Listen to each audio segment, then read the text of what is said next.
कि ठाकुर जी आपको आपके संग लीला करते हैं तो समझो कि वो प्रसन्न हैं। आज भी एक वैष्णव ने मुझे 2-3 बात आई हैं लिख करके। एक ने मुझे कहा कि महाराज जी, कल वो सुबह से ही विचार कर रहे थे कि एक भजन जो कल हमने गाया, नाम रस मीठा रे कोई पीवे कोई पीवे, तो बोले महाराज जी हम सुबह से ही विचार कर रहे थे, सुबह से ही उस भजन को सुन रहे थे और कथा सुनते सुनते बीच में ही घर वाले लेने आ गए। अब उन्होंने कहा कि चलो, तो हम चले गए कथा से, तो लेकिन लाइव जैसे ही ऑन किया तो आप यही भजन गा रहे थे। तो फिर उन्होंने अंत में एक बात लिखी कि महाराज जी प्रश्न ये है कि जब लाल जी ने हमारे मन की बात सुन ही ली थी, सुबह से जब हम उस भजन का चिंतन कर रहे थे, और मैं वो कोई भजन रेगुलर बेस पे नहीं गाता, कभी कथा में कभी कभी मन हो जाए तो गा देता हूं, और मुझे आता भी नहीं है अच्छे से। जब शुरू हो जाता है तब ढूंढता हूं मैं कहां है तो उसको गाऊं। कल पता नहीं क्यों गा दिया, और जबकि उसको गाने के लिए खूब ताकत भी लगानी, गले में ताकत थी नहीं, फिर भी क्यों गाया मुझे नहीं पता। तो आप श्री ने अपने पत्र में अंत में लिखा कि जब ठाकुर जी ने मन की बात सुन ही ली थी तो फिर पद तब क्यों नहीं गवाया जब मैं बैठी थी, जब हम चले गए पंडाल से तब ही क्यों गवाया।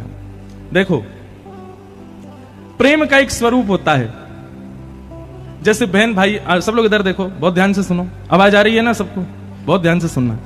प्रेम का एक स्वरूप होता है कि हमारे प्रेमी को जो प्रिय होता है, यदि उसकी अनुपस्थिति में वो वस्तु आती है तो हम जबरदस्ती उसको चिढ़ाने के लिए उसकी अनुपस्थिति में उसका उपभोग करते हैं। जैसे हमारी बहन को या हमारे भाई को,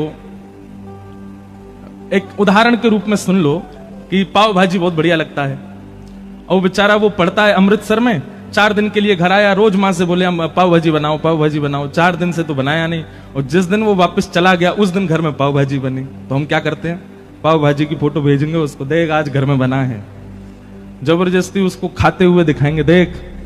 या फिर कभी कभी किसी की एकादशी होती है, और एकादशी पर जो लोग एकादशी नहीं रखते वो जानबूझ करके वो सब्जी बनाएंगे जो एकादशी वाले को प्रिय है, वो तो खा नहीं सकता, तो उसको दिखा दिखा खाते हैं देख। तो सामने वाला क्या होता है, वो मचल जाता है, वो थोड़ा चिढ़ जाता है। ये लेकिन चिढ़ाने के लिए नहीं, ये कोई प्रतिस्पर्धा नहीं है, ये प्रेम का एक स्वरूप है। तो ठाकुर जी जिन्होंने ये पत्र लिखा, कल ये पद उन्हीं के लिए गाया गया था, और ठाकुर जी ने ही गवाया था, लेकिन कब गवाया, जब वो चले गए कथा से। जब वो चले गए तब मानो ठाकुर जी सींग दिखा रहे हैं, देख अब गवाया मैंने। तो ये तो प्रेम का स्वरूप है, ठाकुर जी आपसे प्रेम करते हैं इसलिए आपके संग खेल रहे हैं। और जिस प्रेम में खेल नहीं हो वो प्रेम काय बात का। जिस प्रेम में प्रेमी चिढ़ाता ना हो, जिस प्रेम में प्रेमी आपकी टांग ना खींचता हो, जिस प्रेम में प्रेमी आपको परेशान ना करता, वो प्रेम थोड़ा ही है। जहां पर आप जो चाहते हैं वो होता है, आप जैसा मांगते हैं वो होता है, वो तो फिर उसको क्या बोलते हैं, वो तो क्या बोलते हैं उसको, वो तो फॉर्मेलिटी होती है। होटल में जाओ, जो मांगोगे मिलेगा। आप आधी रात 2 बजे फोन करके रिसेप्शन पे बोल दो मुझको पानी पूरी खानी है, तो वो अवेलेबल करके देंगे आपको। जहां पर प्रोफेशनल होता है, जहां पर फॉर्मेलिटीज होती हैं, जहां पर केवल व्यवहार होता है, वहां इच्छा अनुसार सब कुछ होता है। पर जहां प्रेम होता है वहां तो चिढ़ाना चिढ़ना लगा ही रहता है। ठाकुर जी आप जो चाहें वो आपको दे दें तो समझ जाना फॉर्मल हो गए ठाकुर जी। लेकिन आप जो चाहो मांगने पर भी ना मिले, खूब परेशान कर दें महाराज, थका दें बिल्कुल ही, समझो यही तो प्रेम है। प्रेम में थकाया ही जाता है, प्रेम में रुलाया ही जाता है, प्रेम में परेशान ही किया जाता है। लिख लीजिएगा, जहां सामने वाला परेशान ही ना करता हो वो प्रेम नहीं है। तो अगर ठाकुर जी से प्रेम माना है तो फिर कमर कस लीजिए कि परेशान भी करेंगे। तो ऐसी अद्भुतता। और भी 2-3 भाव आए हैं। किन्हीं का भाव है कि गुरु की पहचान क्या है, सुनिए बहुत ध्यान से। जिनकी उपस्थिति, जिनका केवल दर्शन, जिनकी केवल बैठने की आकृति देखने मात्र से आपके संशय समाधिस्थ हो जाते हो, संशयों का समाधान हो जाता हो, समझ जाना यही गुरु हैं, जिनकी उपस्थिति। अच्छा, इसमें भी 2 बात होती हैं। कई बार क्या होता है कि गुरु, आजकल जो गुरु बन गए हैं सब जगह, सबको प्रणाम है, सबको वंदन है। भक्तमाल जी कहती हैं किसी का भी अपमान मत करो, चाहे वो आडंबरी कर रहा हो फिर भी उसको प्रणाम करो। पर फिर भी आजकल क्या है कि प्रभावशाली गुरु बहुत ज्यादा हो गए हैं, जो केवल अपना प्रभाव दिखाते हैं पर स्वभाव से उनके अंदर कुछ नहीं। अब ये विवेक आपका होना चाहिए कि आप उसके प्रभाव से तो नहीं रीझ रहे, प्रभाव से नहीं रीझना है, प्रभाव नहीं, स्वभाव विशेष होना चाहिए। परंतु गुरु कौन, लिख लीजिएगा, 2-3 पॉइंट हैं। गुरु वही जो हरि से मिलावे, जिसके जीवन में आने के बाद आपका भजन पहले से दुगना हो जाए, समझ जाना वही गुरु है। जिसके जीवन में आने के बाद वृंदावन पहले से अति प्रिय लगने लग जाए, समझ जाना वही गुरु है। जिसके वचनामृत जीवन में आने के बाद अब सबसे दोष दृष्टि नष्ट हो जाए, सब में गुण ही गुण दिखने लग जाए, समझ जाना यही गुरु है। जिसके जीवन में आने के बाद आपके चित्त से जो दोष आप इतने वर्षों में भी नष्ट नहीं कर पाए, अब धीरे धीरे वो दोष नष्ट होने लग जाए, समझ जाना ये गुरु है। तो गुरु वही जो हरि सो मिलावे, गुरु वही जो सदमार्ग दिखावे, और अंतिम बात, गुरु वही जो सब छुड़वा के वृंदावन बसा दे, वही गुरु है। आप लोग देखो, अन्यथा मत लीजिएगा, और अन्यथा लेने वाली बात नहीं है, पर आप सब लोग, कई लोग मुझे यहां दिख रहे हैं, वो तन है केवल उनका जलंधर में, पर वो अपने भाव से, अपने मन से, अपनी विचारधारा से जलंधर में है ही नहीं।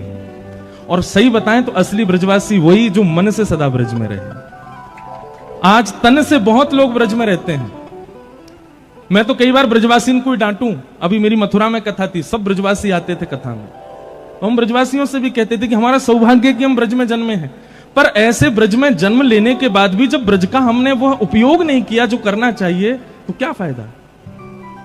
एक हमने कीर्तन बनाया ना, मंगला उठ यमुना तट जाओ, श्री राधा वल्लभ के दर्शन पाऊं, कृपा अभिलाषी जी राधिका रानी जी, हो सुन लो अरज हमारी हमारी, रहूं ब्रज रज को पास। हम तो बस सुना रहे हैं, गा थोड़ी रहे हैं, रुक जाओ।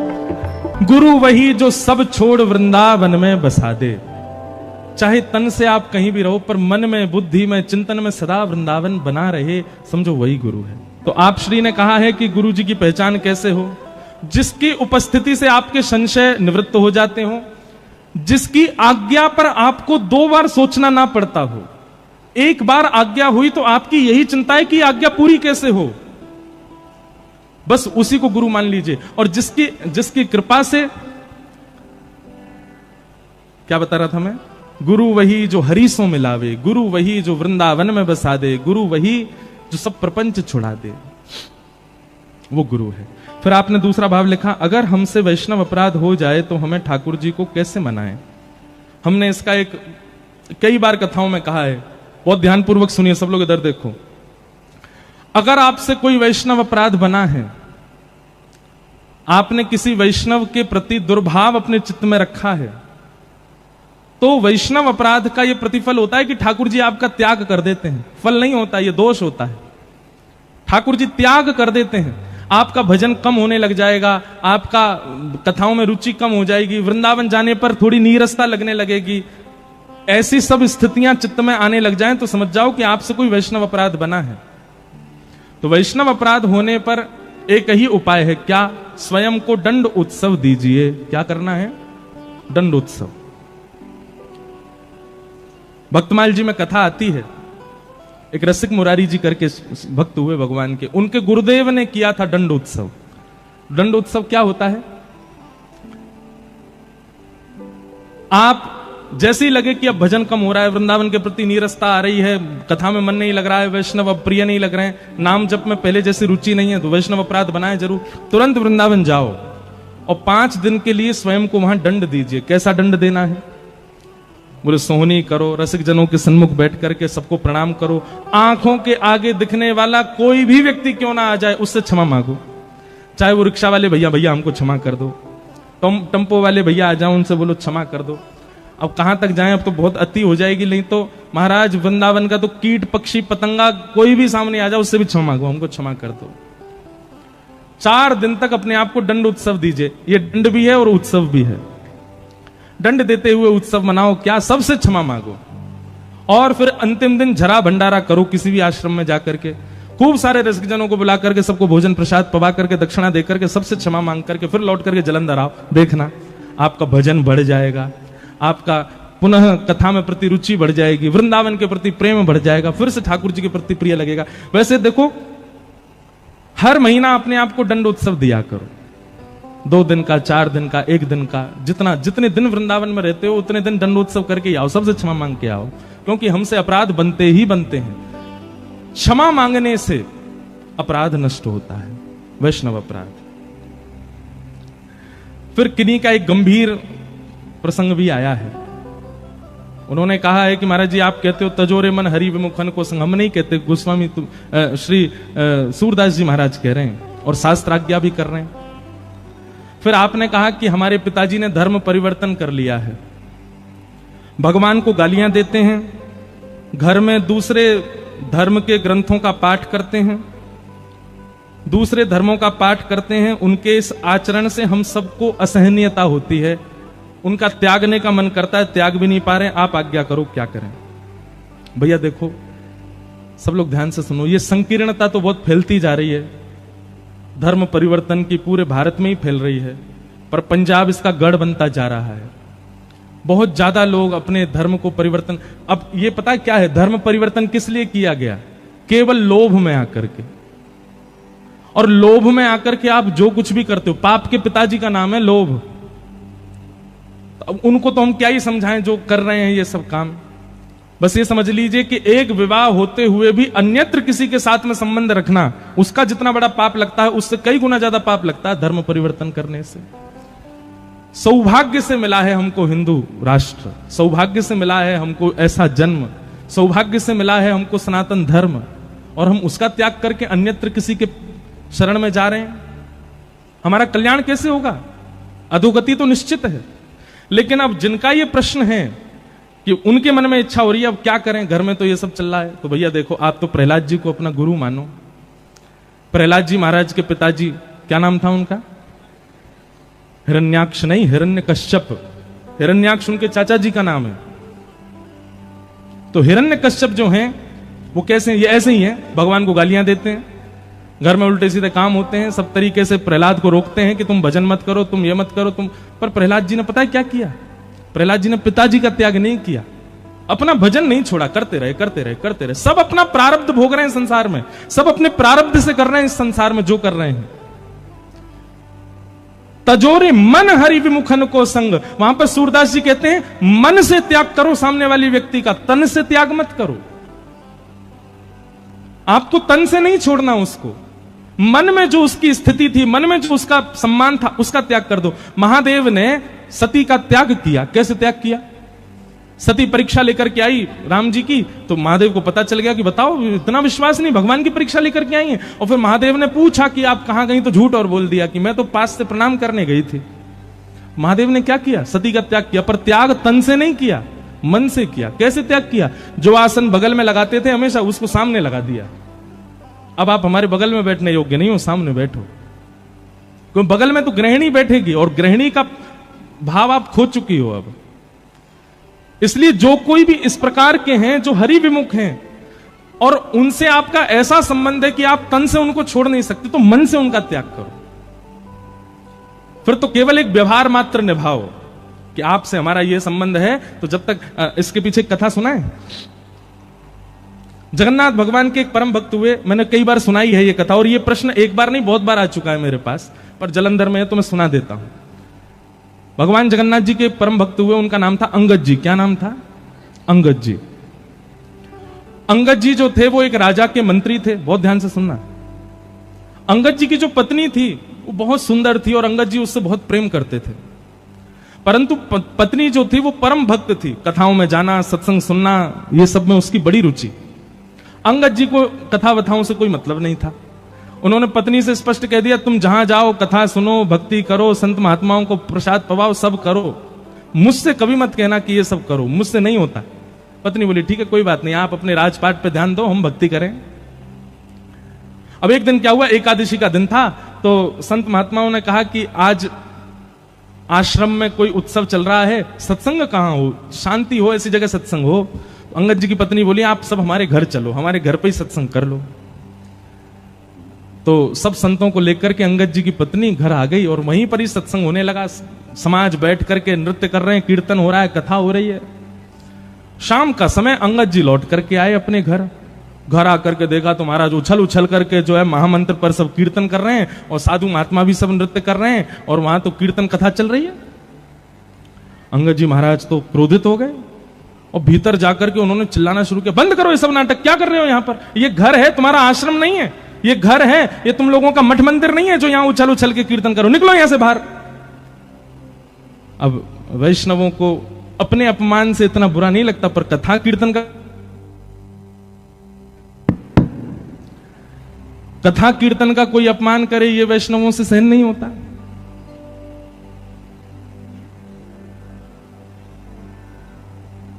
सब लोग चले गए। अंगद जी की पत्नी बिल्कुल नीची नजर किए और महाराज लाल पड़ गया था चेहरा उसका। अंगद जी प्रेम तो करते थे अपनी पत्नी से, आज जाके बोले देखो मैंने तुमसे कभी कुछ नहीं कहा, तुम सत्संग करो, कथा सुनो, भक्ति करो, कुछ भी करो, पर ये घर में लाने की जरूरत नहीं है, अपना बाहर जाके किया करो सब काम। उसी समय अंगद जी की पत्नी बोली, ये बात आप प्रेम से मुझे सत्संग के बाद भी कह सकते थे। कम से कम गुरुजन और इतने सब साधु महात्मा सत्संगी आए थे, उन सब के बीच में उपद्रव तो नहीं करना चाहिए था आपको। और ये मुझसे प्रेम से बात क्यों कर रहे हो? मैं कौन हूं? गृहिणी हूं, पत्नी हूं, केवल इसलिए प्रेम से बात करो। इतना ही प्रेम उनके सामने दिखा दिया होता, वहां तो तुम चिल्ला रहे थे। अरे जिन गुरुजनों के चरणों में प्रणाम करती हूं, जिन संत जनों को मैं वंदन करती हूं, उनके सामने तुमसे प्रेम से नहीं बोला गया, मुझको प्रेम दिखा रहे हो। सुनिए, आपके इस कृत्य की क्षमा तो नहीं दे सकती मैं आपको, पर मैं आपको छोड़ करके भी नहीं जा सकती, क्योंकि मैं पतिव्रता नारी हूं, आपके साथ रहना पड़ेगा मुझको। पर मेरा आज से नियम होगा क्या, मैं घूंघट करके रहूंगी, आपको ना तो अपना मुख दिखाऊंगी ना आपका मुख देखूंगी। आपके लिए भोजन बनाऊंगी, आपके बर्तन कुर्तन जो करना है सब काम करूंगी, घर के जो भी गृह गृहस्थी के काम होते हैं सब निभाऊंगी, लेकिन ना आपका मुख देखूंगी ना अपना मुख दिखाऊंगी। ये मेरा आज प्रण है। अंगद जी की पत्नी ने, अब इसको आप क्या समझेंगे, तन से वो संगी ही है पर मन से त्याग कर दिया उसने। अब अंगद जी की पत्नी पूरे दिन घूंघट में रहती है। एक दिन, 2 दिन, 4 दिन, 5 दिन बीत गए। अंगद जी बोले अब मान जाओ। पत्नी नहीं मानी, बोले मृत्यु को प्राप्त हो जाऊंगी घूंघट में, लेकिन आपको मुख नहीं दिखाऊंगी ना आपका मुख देखूंगी। 1 महीना बीत गया। अंगद जी अब उदास रहने लगे, घर जाने का मन ही नहीं होता। क्यों? पत्नी बात ही नहीं करती है। तो एक दिन अंगद जी अपने घोड़ा पे बैठ के कहीं जा रहे थे, तभी देखा कि महाराज वैसा ही सत्संग कहीं चल रहा था। लोग उछल उछल करके कीर्तन कर रहे थे और व्यास मंच पे बैठ के एक कथाकार बढ़िया कीर्तन गा रहे थे। अंगद जी बोले जाके सुनूं तो सही, इस कथा में ऐसा है क्या जो मेरी पत्नी ने मेरा त्याग कर दिया कथा की वजह से।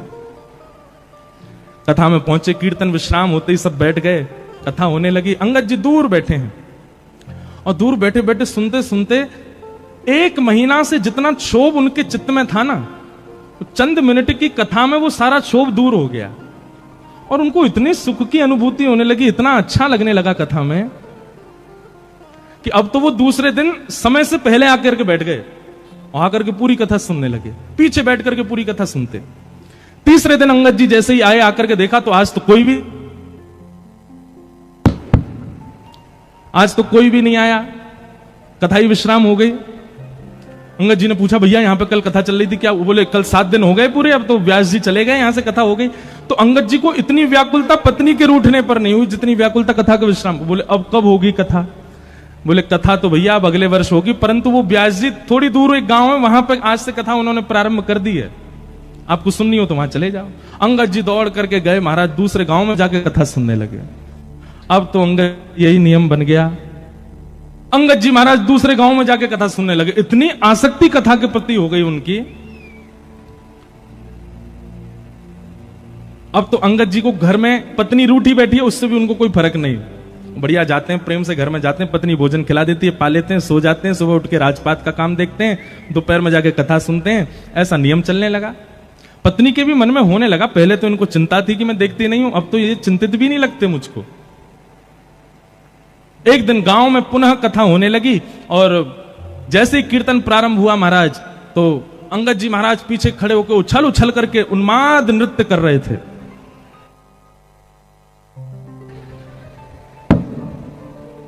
एक बात हम आपसे कहें, कीर्तन में कभी भी सोच समझ करके नृत्य मत करना। 4 आदमी उठा रहे हैं तब आप नृत्य करो, इससे बढ़िया मत करो। नृत्य कब करो? जब आप स्वयं को रोक नहीं पाओ, तब ही नृत्य करना। इस बात को हम प्रमाणित ऐसे कर सकते हैं, भगवान स्वयं कह रहे हैं, वाग गदगदा द्रवते यस्य चित्तम रुदत्त भिक्षणम हसति क्वचिच्च विलज्ज उद्गायत नृत्य तेच मदभक्ति युक्तो भुवनम पुनातु। ठाकुर जी कहते हैं जो सोच समझ करके नृत्य कर रहा है, समझो वो आडंबर है, वो भी दंभ है। पर जिसके पांव रुक ना पाए, जिसके हाथ रुक ना पाए, जिसके नेत्र स्वयं को रोक ना पाए, जिसका मन स्वयं को रोक ना पाए, समझ जाना उसके चित्त में मैं ही खड़े होकर के नृत्य कर रहा हूं, तभी वो नृत्य कर रहा है। इसलिए कभी भी संकीर्तन, कीर्तन, भजन में सोच समझ के नृत्य नहीं। आप स्वयं को थोड़ी देर रोक के रखो, जब लगे कि अब रुका ही नहीं जा रहा तब नृत्य करो, तब समझना कि चित्त में श्याम सुंदरी नृत्य कर रहे हैं, और वो जो सुख होगा ना वो अद्भुत ही होगा। तो ऐसा उन्माद नृत्य कर रहे थे कि महाराज सारी श्रोताओं की दृष्टि चली गई। उसी सत्संग में सबसे आगे बैठी थी अंगद जी की पत्नी, उसको भी नहीं पता था कि पीछे वो है, और ना अंगद जी को पता था पत्नी बैठी। तो सब लोग देखने लगे, व्यास जी भी उन्हीं को देखने लगे। तो पत्नी ने कहा कि कौन नृत्य कर रहा है देखूं, तो पीछे देखा तो अंगद जी नाच रहे थे। पत्नी बोली ये मेरे पतिदेव ही हैं? बार बार अपनी आंख मीड़ करके देखे, बोले हाँ लग तो वही रहे। अब उसने अपना मुख छुपाया और कथा में वो पूरी दृष्टि उन पर ही रखी। तो देखिए महाराज, जैसी कथा हो भाव आवेश में आकर के रुदन करने लग जाएं, कभी हृदय पर हाथ रखें। पत्नी को लगा कहीं ऐसा तो नहीं मुझको रिझाने के लिए ऐसा कर रहे हैं। उसने कुछ दिन जांच पड़ताल की, किसी से बात की कि भैया ये वैष्णव तो बड़े आनंद, अरे महाराज इनकी तो पूछो मत, ये हर गांव में कथा सुनने जाते हैं और पिछले 1 वर्ष से कथा सुन रहे हैं। इनका तो भाव ही अलग है, इनका तो भाव ही विलक्षण है। पत्नी समझ गई, बोले कि अब अंगद जी पुराने वाले नहीं हैं। आज घर पर जैसे ही गए तो पत्नी उघारे मुख से खड़ी थी, घूंघट उठा के। अंगद जी जैसे ही घर पहुंचे तो देवी मैं आ गया हूं, घूंघट कर लो। अंगद जी की पत्नी बोली अब घूंघट नहीं करना, हरि विमुख अंगद से मैंने घूंघट किया था, अब हरि सन्मुख अंगद है, अब आपसे काय को घूंघट करूं मैं, आप मेरा मुख देख लो। लेकिन अब अंगद जी की स्थिति क्या हो गई सुनो। अंगद जी बोले देवी क्षमा करना, बुरा नहीं मानना, पहले तुमको देखना अच्छा लगता था, अब वो सुख नहीं मिल रहा है। अब तो केवल एक ही अभिलाषा है कि श्यामा श्याम कब देखेंगे। बसो मोरे नैनन में यह जोरी, बसो मोरे नैनन में यह जोरी। नव दुल्हे ब्रजराज सांवरो, नव दुल्हे ब्रजराज सांवरो, दुल्हन राधा गोरी, दुल्हन राधा गोरी। बसो मोरे नैनन में यह जोरी, बसो मोरे नैनन में यह जोरी। तो जिनका भी ये प्रश्न था कि हमारे पिताजी ऐसे हो गए, हम क्या करें, जैसे अंगद जी की पत्नी ने मन से त्याग किया वैसे त्याग करो। भगवान की कृपा हो गई, अगर सुधर जाएं तो अच्छी बात है, और नहीं सुधरे तो फिर कोई दिक्कत नहीं। सब अपना प्रारब्ध भोग रहे हैं संसार में। आप केवल 1 बार 2 बार प्रार्थना कर सकते हो, आप पीछे नहीं पड़े रह सकते किसी व्यक्ति के कि वो सुधर जाए। हम आपसे फिर प्रार्थना करते हैं, जो माता पिता बालकों के पीछे पड़े रहते हैं, भक्ति करो, भजन करो, मंदिर जाओ, कथा, काय को पीछे पड़ रहे हो उसके प्रारब्ध में भक्ति भाव होगा तो वो करेगा, नहीं कर रहा है तो फिर कोई बात नहीं, आप 1 आध बार प्रयास करो, उसके बाद वो ना करे तो पीछे मत पड़े रहिए उसके। तो इस प्रकार ये सब प्रश्न आए हैं आज। फिर एक आइए अब कथा प्रसंग थोड़ा सा श्रवण करें। सब कथा प्रसंग ही है, ये सब भाव भी जो हम बता रहे हैं प्रश्नों के, ये भी सब कथाओं से ही हैं। सौनकादि ऋषि बैठे हैं सामने और सूत जी महाराज से उन्होंने 6 प्रश्न किए। 6 प्रश्न कौन कौन से हैं, बहुत ध्यान से सुनिएगा। इन्हीं 6 प्रश्नों में 7 दिन की कथा होती है। सबसे पहला प्रश्न किम श्रेय, दूसरा शास्त्र सारह क, तीसरा स्व अवतार प्रयोजनम, चौथा किम कर्म, 5वां के अवतारश्च, और 6वां धर्म कम शरणम गतः। ये 6 प्रश्न हैं। सबसे पहला प्रश्न क्या है कि भगवान के अवतार का श्रेय किसको जाता है, क्रेडिट किसको जाता है, भक्तों को कि राक्षसों को? ठाकुर जी किसके लिए आते हैं पृथ्वी पर, भक्तों के लिए आते हैं कि राक्षसों के लिए आते हैं? सबसे पहला प्रश्न। दूसरा, शास्त्र सारह क, हमारे इतने सारे शास्त्र हैं हिंदू वैदिक सनातन धर्म में, इन सबका सार क्या है? तीसरी बात, स्व अवतार प्रयोजनम, भगवान के अवतार का प्रयोजन क्या है? भगवान कभी राम बन के आते, कभी कृष्ण बन के आते, कभी परशुराम बन के आते, ये बात तो समझ में आती कि इंसान जैसे बन के आए। कभी कभी भगवान कछुआ बने आए, कभी भगवान मत्स्य बने आए, कभी नरसिंह बने आए, कभी बराह बने आए। ये रूप क्यों? जब भगवान एक ही है और सब समस्त भगवानों में एक समान शक्ति है, तो फिर रूप क्यों बदलते हैं भगवान? एक ही रूप में सारे अवतार क्यों धारण नहीं करते? रूप क्यों बदलते हैं बार बार? स्व अवतार प्रयोजनम। और उसके बाद किम कर्म, भगवान का कर्म क्या है? भगवान करते क्या है? हमने तो सुना है कि कर्म की उन पर कोई गति नहीं होती, तो फिर भगवान करते क्या है? किम कर्म। और फिर अगला प्रश्न, के अवतार, अवतार कितने हैं भगवान के? तो कोई 10 बताता, कोई 24 बताता। और अंतिम प्रश्न क्या है? ठाकुर जी के स्वधाम जाने के बाद धर्म कम शरणम गतः, धर्म किसकी शरण में है? जिस धर्म को स्थापित भगवान ने कर दिया, उस भगवान के जाने के बाद धर्म किसकी शरण में गया? ये 6 प्रश्न है। समझ में आए? 6 प्रश्न आए तो कोई के नहीं है, फिर भी सुन लो।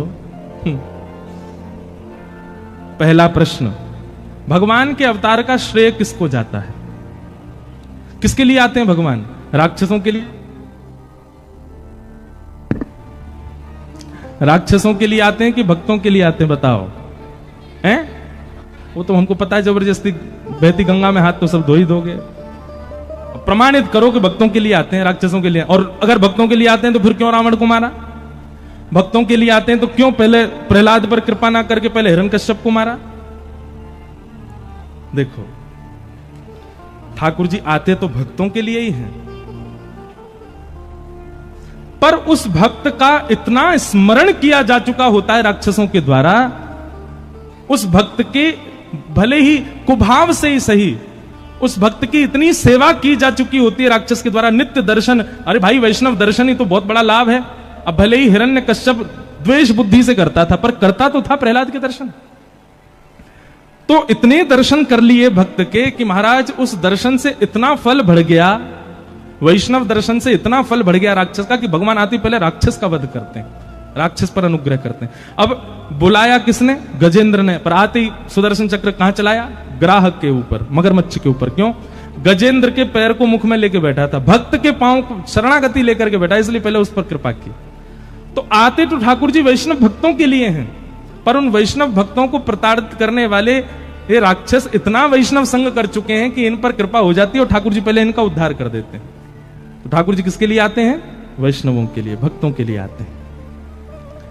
फिर दूसरा प्रश्न क्या है? शास्त्र सारह क। बहुत ध्यान से सुनिएगा, यह प्रश्न आप लोगों से कई लोग पूछ सकते हैं, कई विधर्मी पूछ सकते हैं, इसका उत्तर आपके पास होना चाहिए। हमारे हिंदू वैदिक सनातन धर्म में इतने सारे शास्त्र हैं, इनका सार क्या है? एक बात आप ध्यानपूर्वक सुनिए। वेद व्यास जी महाराज ने 4 वेद लिखे, 17 उपपुराण 18 उपपुराण लिखे, 18 महापुराण लिखे। परंतु श्री वेद व्यास जी महाराज ने श्रीमद् भागवत जी की कृति में एकादश स्कंद में इस बात को स्पष्ट कर दिया, हमने जितने भी ग्रंथ लिखे हैं, हमने जितने भी शास्त्र लिखे हैं, जितने भी पुराण लिखे हैं, उन सबका सार यदि आपको लेना हो तो श्रीमद् भागवत जी की शरण में जाओ। सारम सारम समद्वितम। अगर आप भागवत जी के भाव सुनते हो तो आपने 4 वेद, 18 उपपुराण, 18 महापुराण सबको सुन लिया। भागवत जी प्रमाणित ग्रंथ हैं। एक प्रकार से यह कह दिया जाए, कोई महामंत्री है, कोई सेनापति है, कोई सेनापति है, कोई सैनिक है, श्रीमद् भागवत जी तो राज सिंहासन पर बैठे राजा हैं। इसलिए प्रमाणित मानना हो कभी भी किसी बात को, तो भागवत जी की बात को प्रमाणित मानो। हम किसी अन्य ग्रंथ की या अन्य पुराण की कोई निंदा स्तुति नहीं कर रहे हैं, आपको एक बात स्पष्ट बता रहे हैं कि प्रमाणित ग्रंथ श्रीमद् भागवत है। फिर उसके बाद अगला प्रश्न आता है, भगवान का प्रयोजन क्या है? भगवान मानवीय बन के क्यों नहीं आते? भगवान बार बार रूप क्यों बदलते हैं? कभी मत्स्य बन आते, कभी कच्छप बन आते। जब शक्ति एक ही है भगवान की, तो एक ही रूप में आ जाए? नहीं, भगवान अपनी सर्वव्यापकता आप सबके बीच में प्रमाणित कर रहे हैं। सर्वव्यापकता, वो सब में विद्यमान है। कर्तुम अकर्तुम अन्यथा कर्तुम समर्थ ईश्वर। अरे जिस सुगर को सब लोग हीन मानते हैं, जिसके स्पर्श मात्र से नहाना पड़ता है, उसके रूप में भी श्री ठाकुर जी आ जाते हैं। मानो अपनी दो बातें बताते हैं, पहली तो मैं सर्वव्यापक हूं, और दूसरी बात जो सबसे उपेक्षित है, मैं उसके रूप को धारण करने में भी कोई लज्जा नहीं रखता। हम लोगों को कोई आसन एक छोटा दे दे तो हमको लज्जा हो जाती है। अच्छा, कमेटी में हमने इतने पैसा डाले, हमने प्रचार करवाया, हमको महाराज जी से माला नहीं पहनवाई ऊपर मंच पे, इतने में ही बुरा मान जाते हैं लोग।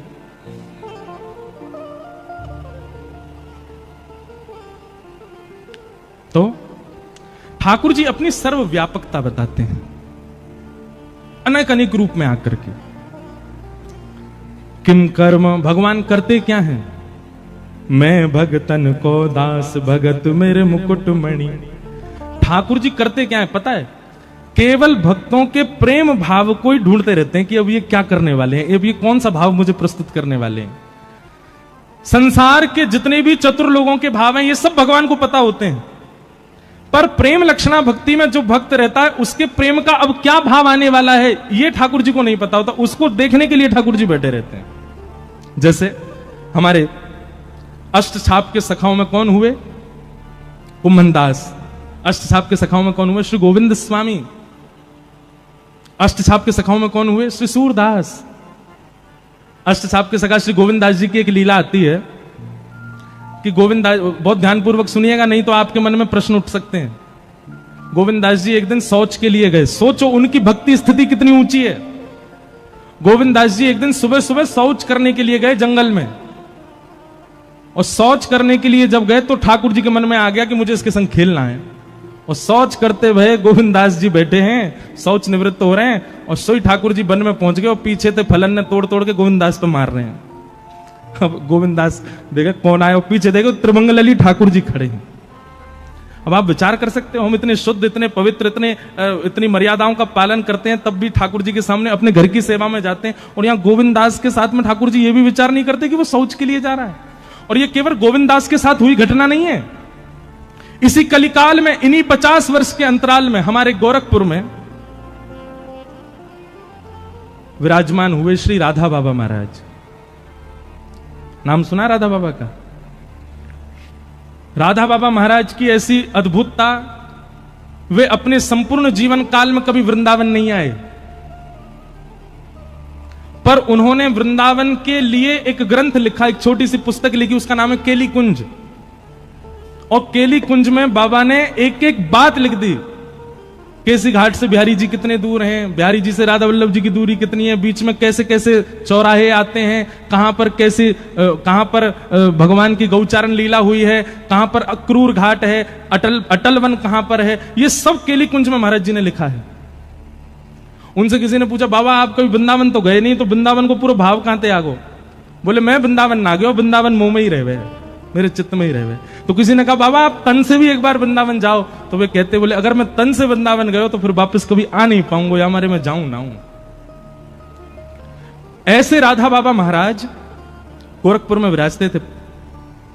तो उनकी लीला में एक बात आती है कि वे सुबह सुबह जब शौच के लिए जाते थे, सुबह 4:30-5 बजे, एक माताजी, बूढ़ी माताजी उनके पीछा करती थी, और जब वे शौच के लिए दूर वन में बैठे होते तो वो माताजी एक झाड़ी के पीछे बैठ के बाबा को देखती थी।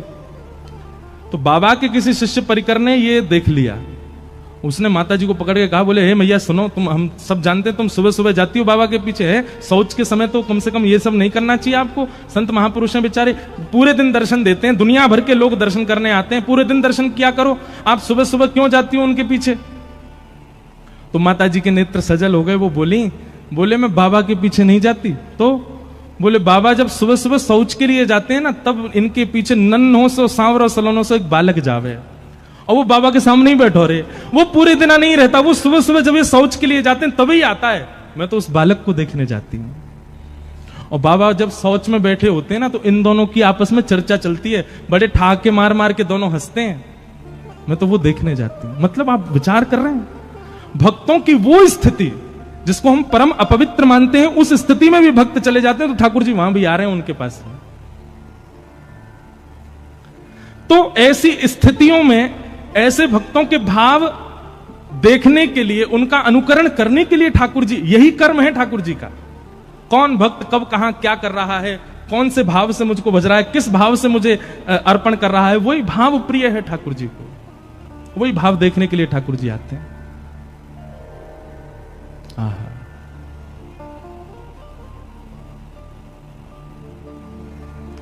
किम कर्म के अवतारश्च, भगवान के अवतार कितने हैं। भागवत जी में इसका भी प्रमाण है कि भगवान के अवतार असंख्य हैं, पर कुछ पढ़ने सुनने जानने के लिए दशावतार और 24 अवतार अंश और कला अवतारों के रूप में ये बताए गए हैं। बाकी भगवान के अवतार अनेक हैं। अभी मैं और आप जलंधर में बैठ के कथा सुनने, ठाकुर जी का इस समय भी कहीं ना कोई अवतार हुआ होगा। ठाकुर जी कहीं ना कहीं कोई लीला कर रहे होंगे। और धर्म कम शरणम गतः, अंतिम प्रश्न, भगवान के जाने के बाद धर्म किसकी शरण में गया। भैया देखो, जिसके लिए धर्म स्थापित किया भगवान ने, किसके लिए धर्म स्थापित किया, मेरे और आपके लिए किया। ठाकुर जी के जाने के बाद धर्म कहां गया, जिसके लिए धर्म स्थापित किया उसकी शरण में है, मेरी और आपकी शरण में। धर्म कम शरणम गतः, ये धर्म हमारी शरण में है। हम धर्म का पालन करते हैं तब धर्म हम पर कृपा करता है। तो धर्म ही हम सब धर्म के शरणार्थी हैं। हम सबको धर्म का पालन करना है। इन्हीं 6 प्रश्नों का अब विस्तार से उत्तर दिया जा रहा है, वही भागवत की कथा है। सूत जी महाराज यहां से कहना प्रारंभ करते हैं कि सवै पुंसाम परो धर्मो यतो भक्तिर अदोक्षजे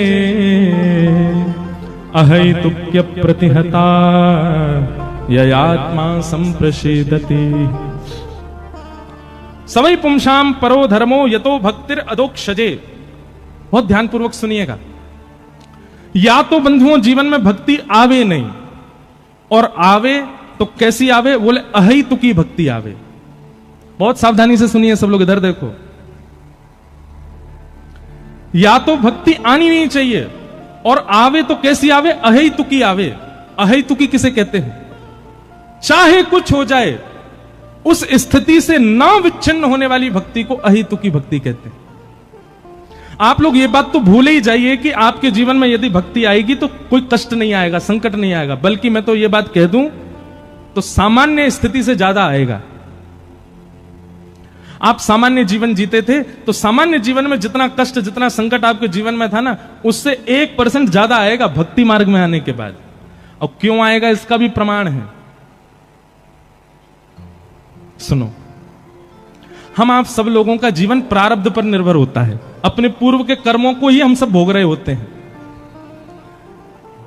अब ठाकुर जी ने हमारा जीवन जो है वो कैसे डिजाइन किया होता है कि कुछ कष्ट ये भोगेगा 15 वर्ष की उम्र में, फिर कुछ कष्ट ये भोगेगा 20 वर्ष की उम्र में, फिर कुछ कष्ट ये भोगेगा अपने विवाह के बाद 31 वर्ष की उम्र में, फिर कुछ कष्ट ये भोगेगा 40 वर्ष की उम्र में, फिर कुछ आएगा 45 वर्ष में, फिर कुछ आएगा 50 वर्ष में। ऐसे हमारे 80 वर्ष का मान लो जीवन था, तो 80 वर्ष में ठाकुर जी ने कुछ कुछ वर्षों को विभाजित कर दिया कि उन वर्षों में इसके जीवन में कष्ट आएगा।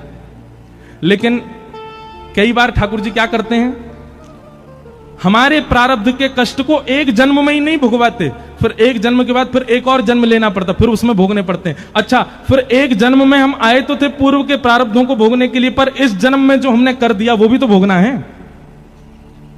ध्यान से नहीं सुनोगे तो बाउंसर जाएगी सर के ऊपर से, इसलिए बहुत ध्यान से सुनना। मुझे एग्जाम्पल दे रहा हूं, मुझे जन्म मिला, मान लो मेरे जीवन के अमुक वर्ष भगवान ने दिए। उन अमुक वर्षों में मुझे अपने पुराना लेखा जोखा, जो मैंने कितने जन्मों में मैंने जो कुछ भी किया, वो मुझे इस जन्म में भोगना है। अब इस जन्म में मैं उनको तो भोग रहा था, पर इस जन्म के क्रियाकलाप मेरे अलग ही चल रहे थे। ठाकुर जी बोले पुराना उड़े ही मार ले, यहां में कैसे चले भैया। बोलो वृंदावन बिहारी लाल। सुनो, इसको यहीं धर जाओ, यहीं रख दो ऊपर ही। ये बंद होगा तो वो उठा लेंगे, तुम चालू रखना, ठीक है? ऐसे मत रखो यार, बहुत अजीब लगेगा। हाँ, यूं रख दो बस। ये चल रहा है। बोलो वृंदावन। आवाज आ रही है? मैं बढ़ा दियो भैया।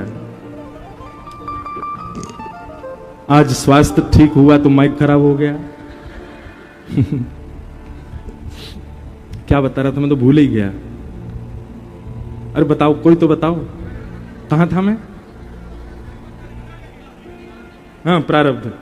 मान लीजिए कि मुझे अमुक वर्ष का जीवन मिला और उस अमुक वर्ष के जीवन में मुझे पूर्व का भोगना था, पर इस जन्म में मैंने अलग अपनी लिस्ट और बना ली। भगवान बोले पुराना तेरा खत्म नहीं हुआ, तेने नए और बना लिए। हम हिसाब बराबर करने के लिए आए हैं संसार में, पर हमारा इस जन्म का तो हिसाब अलग ही बही खाता खुल गया हमारा। पुराना तो खत्म ही नहीं हुआ, नया और खोल लिया हमने। इसके साथ बुरा कर दिया, उसके साथ अनीति कर दी, इसके संग ये कर दिया, उसके इसका लेखा जोखा तो अलग बन गया। अब उसको भोगने के लिए फिर जन्म लेना पड़ेगा। क्या होता है फिर? व्यक्ति जब भक्ति मार्ग को अपना लेता है तो भक्ति मार्ग में उसको क्या सिखाया जाता है? किसी के साथ गलत मत करो, किसी के साथ ऐसा मत करो, गलत खाओ पियो मत, शुद्ध विचारधारा करो। भक्ति मार्ग में वो क्या करता है? इस जन्म में जो जो कर रहा था उन सबको बंद कर देता है। अब इस जन्म का भई खाता बंद हो गया क्योंकि भक्ति मार्ग में आ गया। और जब भक्ति मार्ग में वो नाम जाप करने लग जाता है, वृंदावन जाने लग जाता है, कथा सुनने लग जाता है, खूब ठाकुर जी का प्रेमी होने लग जाता है, तो ठाकुर जी को भी उससे प्रेम हो जाता है। तब ठाकुर जी कहते हैं अब ये मेरा प्रेमी हो गया, अब क्या करें? इसका बही खाता पुराना और इस जन्म का जितना भी है सब इससे अभी भुगवा लो। फिर ठाकुर जी एक के बाद एक, एक के बाद एक, एक के बाद एक भेजते हैं, बोले इसको भी भोग ले, इसको भी भोग ले, सबसे निवृत्त हो, सबको अभी खत्म कर ले, ताकि तुम्हें दोबारा उसको भोगने के लिए आना ना पड़े। इसलिए कई बार भक्ति मार्ग में सामान्य मार्ग से ज्यादा कष्ट आ जाता है। उसको आप कष्ट रूप में मत लीजिए। और यह बात भी आप ध्यानपूर्वक सुनिएगा कि भक्ति मार्ग में आने के बाद भी यदि आपके प्रारब्ध भुग नहीं रहे हैं, कोई किसी प्रकार का मानसिक, किसी प्रकार का तन का, मन का, धन का कोई कष्ट जीवन में नहीं आ रहा, तो इसका मतलब यह है कि अभी बही खाता ठाकुर जी पूर्ण करवा नहीं रहे हैं। उसको करवाएं तो तुरंत कर लो, भोग लो, उसको खत्म करो। लेकिन जीवन में आने वाली किसी भी प्रकार की स्थिति से व्यक्ति जब भक्ति मार्ग का त्याग कर देता, ओ हो भगवान ने मेरे साथ ऐसा किया, भगवान कुछ नहीं होते, सब ये सब इन लोगों ने बना रखा है, ये सब ऐसे हैं, और नास्तिकता को अपना लेता है व्यक्ति, अपने जीवन से छोड़ देता है भक्ति मार्ग को। ऐसे व्यक्ति का पतन हो जाता है। फिर तो भक्ति कैसी होनी चाहिए? अहेतुकी भक्ति होनी चाहिए। जीवन में चाहे जैसी स्थिति आ जाए, आप ठाकुर जी का त्याग मत करो। मैं कथाओं में सुनाया करता हूं कि हमारे अष्ट सखाओं में एक सखा हुए कुम्भन दास। कुम्भन दास जी के एक पुत्र की मृत्यु हो गई, और उस पुत्र की मृत्यु की बात सुनकर के कुम्भन दास जी मूर्छित हो गए। दुनिया के लोग बात बनाने लगे, बोले अपने आप को भगत कहते थे, बताओ इतना भी नहीं सुन पाए कि पुत्र की मृत्यु पर बेहोश हो गए। गुसाई जी को जब ये बात पता चली तो गुसाई जी बोले वो पुत्र की मृत्यु सुन के बेहोश नहीं हुआ है। बोले तो फिर कैसे बेहोश हुए? तो जाके उनसे कहा, बोले कि मुझे पता है तुम बेहोश पुत्र की मृत्यु की भाव से नहीं हुए, तुम इसलिए बेहोश हो गए हो कि भाई अब सूतक लग गए, मंदिर कैसे जाऊंगा मैं। चिंता मत करो, हम मंदिर की एक खिड़की खोल देंगे और वहां से तुमको सूतक में भी दर्शन हो जाया करेगा ठाकुर जी का। ये बात सुनते ही उनकी मूर्छा टूट गई, वो तो उठ के खड़े हो गए और कहने लगे हाँ हाँ सब क्रियाकलाप करो, पुत्र का जो करना है। उनको पुत्र विरह था ही नहीं, उनको विरह इस बात का था कि ठाकुर जी से दूरी हो जाएगी। तो भैया भक्ति मार्ग यदि जीवन में आया है तो याद रहे परिस्थिति कैसी भी आ जाए, कितनी बुरी से बुरी भी आ जाए, आप भक्ति मार्ग का त्याग मत करना। ये दृढ़ता अपने चित्त में धारण करो, ये विश्वास अपने चित्त में धारण करो और चल पड़ो उस मार्ग पर, स्थिति कैसी भी आ जाए। तो भक्ति का स्वरूप कैसा होना चाहिए? आपके हिसाब से नहीं, ठाकुर जी के हिसाब से।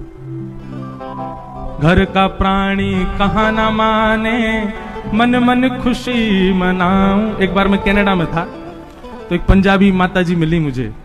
माताजी तो नहीं थी होंगी 31-35 साल के बीच के। उन्होंने मुझसे क्या प्रश्न किया, बोले महाराज जी मैंने 16 सोमवार किए। मैंने कहा अच्छा, पति मिल गया, विदेश आ गई। मैंने कहा फिर? वो तो पीता है खाता है, सब उल्टे सीधे काम करता है, ऐसा सोमवार तो नहीं करना था मुझे। 16 सोमवार किए फिर भी ठाकुर जी ने ऐसा पति क्यों दिया? मैंने कहा बहन सुनो एक बात, यदि अनुकूल पति मिला होता ना तो आप कथा में नहीं आती आज। अनुकूल पति नहीं मिला, देखो अनुकूल पति मिलेगा तो दोनों कथा में आओगे, और प्रतिकूल पति मिलेगा तो एक ही कथा में आएगा, दोनों नहीं आएंगे। मैंने कहा आपने 16 सोमवार किए फिर भी प्रतिकूल पति मिला, इसका मतलब क्या है? ठाकुर जी ने कहा भाई जो थोड़ा बहुत मोह तुम्हारे बंधन का कारण है वो पति में होगा, वो मोह भी तुम्हारा नष्ट हो जाए, इसलिए प्रतिकूल। भैया ये व्रत नियम साधन करने से आपके मन चाहिए स्थिति आपको नहीं मिल सकती। ये व्रत साधन नियम ये जितने भी हम सब लोग करते हैं ना, इनके पीछे कोई विधान या कोई भाव वैसा मत रखा करो कि आप जैसा सोच रहे हो वैसा मिलेगा ही। प्रारब्ध में जो है वो मिलेगा। और कई बार अनुकूल स्थिति मिलना ये प्रतिकूल से ज्यादा घातक होती है। अनुकूल स्थिति बार बार मिले ये प्रयास मत करो। जैसा आप चाहते हो वैसे बच्चे हो जाएं, जैसा आप चाहते हो वैसा पति हो जाए, जैसे आप चाहते हो वैसी पत्नी हो जाए, जैसा आप चाहते हो वैसा पूरा सब संसार आपके लिए नहीं हो सकता। प्रतिकूलता ही हमको आगे बढ़ा रही है। अब सब अनुकूल हो जाए तो आप आलसी हो जाओगे, सब अनुकूल हो जाए तो आप कुछ नहीं करोगे, हाथ पे हाथ धर के बैठे रहोगे। इसलिए प्रतिकूलताएं जीवन में जितनी ज्यादा होंगी आप उतने आगे भगोगे। एसी का आविष्कार किस लिए हुआ? क्योंकि गर्मी ज्यादा हो गई। अब गर्मी ज्यादा किसी को प्रिय नहीं है, लेकिन गर्मी जब बहुत मात्रा में होने लगी तो फिर निदान करके व्यक्ति ने एसी बनाया ना। इतनी संख्या में भीड़ होने लगी तो माइक बनाया गया ना। प्रतिकूलता ही आविष्कार करवाती है, प्रतिकूलता ही नवीनताओं को जन्म देती है, प्रतिकूलता ही जीवन में हमको आगे बढ़ाती है। इसलिए कई बार प्रतिकूलता जीवन में होना उसको भगवान का आप आशीर्वाद माना कीजिए। हमारी कथा की फिलॉसफियां कई जगह से आपको अलग ही मिलेंगी, लेकिन यह बात वास्तविक है, ये कोई अनर्गल बातें नहीं है। मीराबाई सोच रही हैं कि यदि मेरी ननद और यदि मेरे देवर मेरे सहायक होते तो शायद मैं कभी वृंदावन नहीं जा पाती। ये दोनों मेरे विपक्षी थे, इसीलिए मैं वृंदावन गई, इसीलिए मुझे वृंदावन मिला। दोनों अनुकूल होते कभी नहीं होते। कंस राक्षस नहीं होता, देव होता तो भगवान कृष्ण का कभी अवतार ही नहीं होता, आते ही नहीं। कंस के दुष्टत्व से ही पृथ्वी ने प्रार्थना की भगवान कृष्ण आए। तो प्रतिकूलता कई बार नवीनताओं को जन्म देती है, कई बार आपके सुंदर भावों को सुदृढ़ करती है। इसलिए प्रतिकूलता को कभी कभी प्रसाद समझ के स्वीकार किया करो, चाहे वो बच्चों की हो, चाहे पत्नी की हो, पति की हो, परिवार की हो, रिश्तेदारों की, नातेदारों की हो, समाज संसार की हो। प्रतिकूलता अच्छी है। घर का प्राणी कहा न माने, मन मन खुशी मनाऊं। जड़ भरत जी की कथा आती है भागवत जी में। जड़ भरत जी के प्रसंग में आता है कि पहले वो थे राजा भरत। बहुत ध्यान से सुनना, क्योंकि विस्तार से उनकी कथा में सुना ही नहीं पाऊंगा, इसलिए अभी सुना देता हूं। पहले थे वो राजा भरत। जब उन्होंने देखा कि अब मेरा कार्यकाल पूर्ण हो गया तो अपने पुत्र को राज्य गद्दी पर बैठा करके वन में चले गए। वन में गए थे भजन करने के लिए। भजन करते करते गंडकी के नदी के तट पर तभी उन्होंने देखा हिरणों का झुंड जा रहा है। और तभी उन हिरण झुंड में से एक हिरणी जल पीने के लिए पल्ली पार जल पी रही है और वो भजन करते करते उसको देख रहे हैं। तभी एक शेर ने दहाड़ मारी, उसकी दहाड़ से भयभीत होकर के वो हिरणी नदी में कूद गई। उसके गर्भ में बालक था, भय के कारण वो बालक बीच नदी में ही उसका जन्म हो गया। भरत जी महाराज तुरंत अपनी माला छोड़ करके नदी में कूदे। हिरणी को तो नहीं बचा पाए, बालक को बचा लाए। अब उस बालक का लालन पालन पोषण करने में इतने व्यस्त हो गए कि उसमें आसक्त होते चले गए। इतनी आसक्ति बढ़ गई, इतनी आसक्ति बढ़ गई कि अब भजन कम हो गया, अब उस बालक का लालन पालन में ही लगे रहते हैं। सोचो आसक्ति कितनी खतरनाक होती है। अपनी पत्नी को छोड़ाए, अपने बच्चों को छोड़ाए, अपने राजपाट को छोड़ाए भरत जी। अरे इंसान में नहीं हुई, एक जानवर में हो गई। आसक्ति कितनी खतरनाक है। सब छोड़ चुके थे, पर जो जात का नहीं, जो हमारी बिरादरी का नहीं, अरे कहां तक कहें जो मानव भी नहीं है, उस हिरण में आसक्ति हो गई। और आसक्ति कैसी हुई कि अब तो बस यही है कि अंतिम श्वास चल रही थी, वृद्ध हो गए थे, वो हिरण को ही देखते रहे, हिरण के बालक को, उसको बाहर ही ना जाने दें। अब जीव, ये जानवर को तो स्वतंत्रता प्रिय होती है।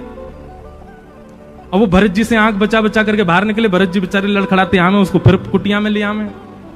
एक दिन भरत जी बिल्कुल ही जर्जर हो गए, चल फिर भी नहीं पाते थे। एक दिन उनका वो हिरण बालक और झुंड वहां छोड़ करके कुटिया, और हिरण के झुंड में मिल गया, भाग गया वहां से। उसी के वियोग में कहां होगा, क्या कर रहा होगा, उसने कुछ खाया वो भी होगा कि नहीं, पता नहीं उसका कोई ध्यान रखता होगा कि नहीं, बाहर इतनी सर्दी पड़ रही है, पता नहीं रात में ठंड तो नहीं लग जाएगी, मैं तो कंबल उड़ा देता था, पता नहीं क्या कर रहा होगा। उसी का चिंतन करते करते करते करते भरत जी के प्राण निकल गए। और परिणाम क्या हुआ? अगले जन्म में वही भरत जी ही हिरण बन के आए। अच्छा एक बात बताएं, बुरा नहीं मानना, आजकल एक ट्रेंड चला है, विदेश से आया है भारत में, अपने बच्चे इतने अच्छे नहीं लगते माता पिता को, वो घर में पेट पाल रखा वो ज्यादा प्रिय है। एक मैं प्रसंग पढ़ रहा था कहीं पर, मुझे अच्छे से स्मृति में तो नहीं पर याद आ जाए शायद बोलते बोलते, कि एक व्यक्ति मरणासन अवस्था में था, मरने वाला था, तो मरते मरते उसने जीवन भर खूब भजन किया था। तो नारद जी महाराज ने जब उसकी मरणावस्था को देखा तो भगवान से कहा, भगवान इसको वैकुंठ बुला लीजिए। भगवान बोले मैंने तो द्वार खोल रखे हैं, तुम में सामर्थ हो तो इसको लाके दिखा दो। तो नारद जी गए, उससे जाकर के कहने लगे, हे भाई चल तेरे लिए वैकुंठ के द्वार खुलवा दिए मैंने, अब तो तेरा शरीर पूरा हो गया, चल मेरे साथ वैकुंठ। तो नहीं नहीं नहीं मैं नहीं जाऊंगा। क्यों नहीं जाएगा? बोले मैंने इतना बड़ा घर बनाया, बच्चों को योग्य बनाया, पर ये बच्चे अभी भी थोड़े बुद्धि से कमजोर हैं, इसलिए इनका थोड़ा मुनाफा करवाऊंगा, मैं इनके पास ही रहूंगा। बोले कैसे रहेगा, तेरे प्राण तो निकलने वाले हैं। तो व्यक्ति बोला वो भैंस बन रही है ना, बोले हाँ मैं उसका चिंतन करते हुए मरूंगा, उसका पड्डा बन के आऊंगा। तो उससे क्या होगा? बोले उससे ये होगा कि भैंस का दूध बनेगा, तो ये बाहर से दूध इतना महंगा खरीद के लाते हैं, कम से कम घर में ही दूध आ जाएगा, थोड़ा तो मुनाफा होगा। नारद जी बोले वाह भले आदमी, तेरे जैसा नहीं देखा मैंने किसी को।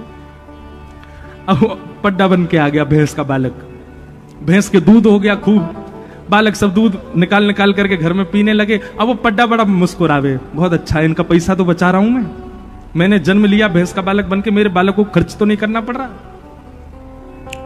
नारद जी को उस पर दया आ गई, बोले बता अपने परिवार के लिए बता, भैंस का बालक बन के आ गया। जब वो भैंस के बालक से अब अपने अंतिम समय में आने लगा, नारद जी बोले अब तो तेरा काम पूरा हो गया, तेने दूध के पैसा बचवा दिए बालकों के, अब तो चल दे मेरे साथ। बोले नहीं नहीं अभी नहीं जाऊंगा मैं। क्यों?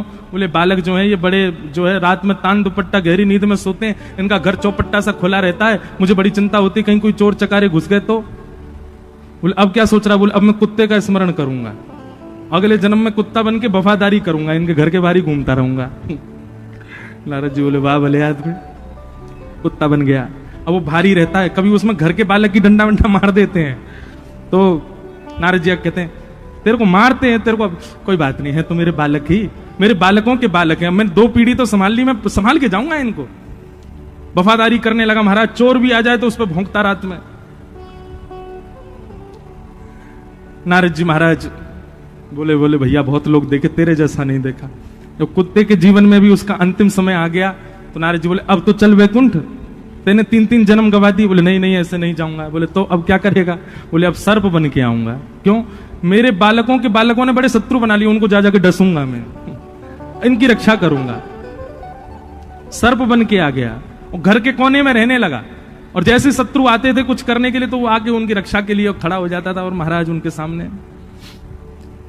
एक दिन उन घर के ही कोई बालक सर्प के पास मतलब वहीं जा रहा था, तभी नारद जी भेष बदल के आए और घर के लोगों को बता दिया वहां पे कोने में सर्प है, उसको पकड़वा दो। घर के लोग गए और उसी सर्प को पकड़ करके उसके मुंह काट दिया, उसका मृत्यु कर दी मार मूर के। फिर नारद जी उसको पकड़ के वैकुंठ में ले गए। बोले अब तो तुझे आना ही पड़ेगा। वैकुंठ में जाकर के भी रोने लगा, मुझे बिल्कुल अच्छा नहीं लग रहा है, मेरा परिवार आपने छुड़वा दिया, अरे 3 पीढ़ियां मैंने संभाली थी और संभालता रहता। भगवान कहते हैं बोले नारद ये है संसार के लोग, ये इतने आसक्त हो चुके हैं, आसक्ति इतनी गंदी हो चुकी है इन सब के चित्त में कि इनको वैकुंठ की आवश्यकता नहीं है। ये भजन वैकुंठ का करते हैं, सुनते कथा में वैकुंठ है। पर आप सबको एक बात बता दूं, वृद्धावस्था जब हमारी भी आएगी ना, सत्य बता रहे हैं उस समय पर हमको वैकुंठ का स्मरण नहीं होगा। भागवत जी में कितनी बार प्रमाणित किया गया है कि भाई मृत्यु समीप आने पर भगवत स्मरण और भगवत सेवा का स्मरण, भगवत धाम का स्मरण बहुत कम लोगों को हो पाता है, सबको नहीं होता। मुक्ति की कामना सबको नहीं होती, उस समय इतनी ज्यादा आसक्ति हमारी बढ़ जाती है। तो भैया आसक्ति तो हमारे चित्त में है, ये बात तो प्रमाणित है। हम आसक्ति का मतलब समझते हैं, एक तो होता है मोह, और मोह की ही चरम स्थिति होती है आसक्ति। आसक्ति कैसी होती है? मोह का मतलब तो होता है कि एक बार को वो व्यक्ति दूर हो जाए तो भी हम रोएंगे, थोड़े बहुत देर चीखेंगे चिल्लाएंगे, पर फिर भी रह लेंगे। आसक्ति कैसी होती है? वो व्यक्ति यदि दूर हो गया तो प्राणी निकल जाएंगे। ये आसक्ति है। आसक्ति हम सबके चित्त में है, पर ये आसक्ति संसार की वजह बिहारी जी से है जाए, ये आसक्ति राधा वल्लभ जी से है जाए, ये आसक्ति कथा से है जाए, ये आसक्ति वृंदावन से हो जाए। रस्सी तो हम सबके गले में है, पर वो खूंटा की जगह किसी गौशाला में बंध जाए, कहीं सुंदर स्थान पर हो जाए। आसक्ति तो है चित्त में, पर वो आसक्ति ठाकुर जी में क्यों नहीं हो रही है? उसी के लिए तो कथा है। तो भरत जी महाराज अपना राजपाट परिवार सब छोड़ के चले गए, पर आसक्ति कहां हो गई? एक हिरण के बालक में हिरण बन गए। और जब दूसरे जन्म में हिरण बने तो उनको याद था कि मैं पूर्व जन्म में भरत था। दूसरे जन्म में उन्होंने ब्राह्मण का स्मरण करते हुए अपने प्राणों का त्याग किया, तो तीसरे जन्म में वो फिर से एक ब्राह्मण कुल में जन्मे मानव रूप में। और अब की बार वे जन्म से ही कैसे रहे? जड़ की भांति, बिल्कुल ऐसे रहते थे पागलों की तरह। उनके पिताजी ब्राह्मण थे, पिताजी ने उनको याद करवाया, गायत्री मंत्र याद करो। तो ऐसा संत जन बताते हैं 6 महीना तक वो ओम ही याद नहीं किया उन्होंने। क्यों? कहीं पिताजी के द्वारा बताए गए मैंने मंत्र याद कर लिए, ज्यादा गुणवान बन गया तो पिताजी कल को कहेंगे गृह प्रवेश करवाया, शादी पढ़वाया, किसी की मृत्यु हो गई है वहां पे अंतिम संस्कार करवाया, फिर से संसार में फंस जाऊंगा। अब के मुझे संसार में फंसना नहीं है। तो बचपन से कैसे रहे? जड़ के भांति, इसलिए उनका नाम पड़ गया जड़ भरत। एक बात तो बहुत प्रमाणित है बंधु, बहुत गुणवान होना एक प्रकार से बहुत संसारी होने का भी एक लक्षण है। पर कैसे? बहुत गुणवान है किसके लिए? संसार के लिए। आपसे चाय बनानी बहुत अच्छी आती है तो लाख आदमी आ जाए घर पे, तू ही बना चाय, तो तू ही बना के लाएगा, तेरे हाथ की से ही सिर दर्द दूर होता है मेरा। और तुम यहां बेचारे बुखार में पड़े हो, बेटा थोड़ा ही तो टाइम लगे, तू बनाया। आपने सब्जी बढ़िया बना दी तो पूरे घर में आपको ही ढूंढा जाएगा, कहां है सब्जी, बना जल्दी, कुछ बढ़िया सी बना दी हो, तेरे हाथ में स्वाद बहुत है। आप यदि किसी गुण में श्रेष्ठ हो और उससे आपने एक बार संसार को रिझा दिया, संसार पीछे ही पड़ा रहेगा कि भाई तू ही कर। लेकिन हमारे संत जन कहते हैं कि जब गुण से संसार रीझ करके बार बार आपको पकड़ता है, उसी गुण से कभी ठाकुर जी रीझ गए तो भी बार बार आपको ही पकड़ेंगे। अरे सूरदास जी को पकड़ के बैठा देते ठाकुर जी सामने, बोले पद सुनाओ। हितरवंश महाप्रभु को ठाकुर जी कह करके बोलते थे मुझे पद सुनाओ, मुझे सुनना है आपसे। हमसे क्यों नहीं कहते? क्योंकि हमने अपने गुण का प्रयोग संसार को रिझाने में लगा रखा है।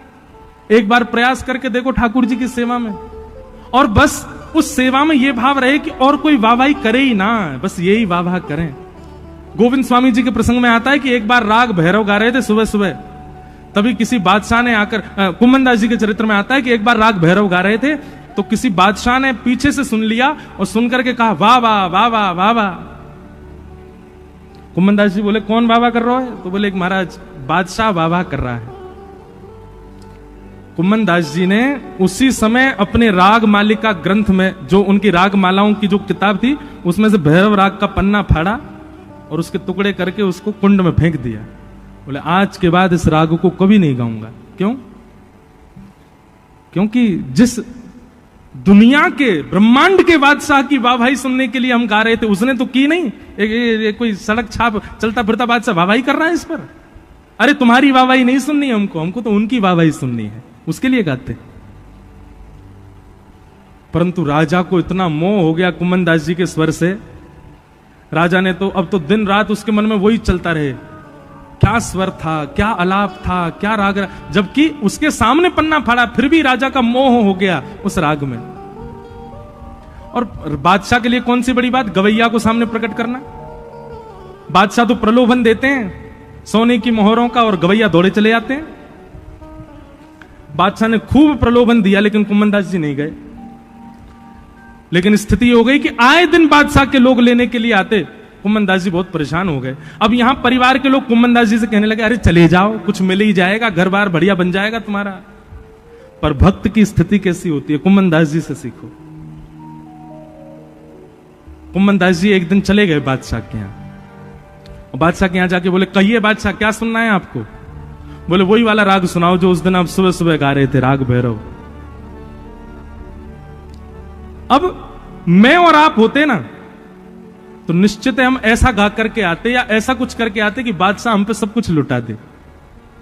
पर ये भक्त कुम्भन दास है। भक्त का स्वरूप कैसा होता है? कुम्भन दास जी बोले राग आपके मन का और पद मेरे मन का। बादशाह बोले हाँ यही होने दो, सुनाओ। भैरव राग गाया, पर राग में गाया क्या? जाको मुख देखत दुख लागे, जाको मुख देखत दुख लागे, ताको करन पड़ी परनाम, ताको करन पड़ी परनाम। भगत को कहा सीकरी सो काम, भगत को कहा सीख। आज मेरे जीवन का सबसे काला दिन है। क्यों? बोले जिसका मुख मुझे एक आंख नहीं सुहाता, आज उसके सामने मुझे बैठ के गाना पड़ रहा है।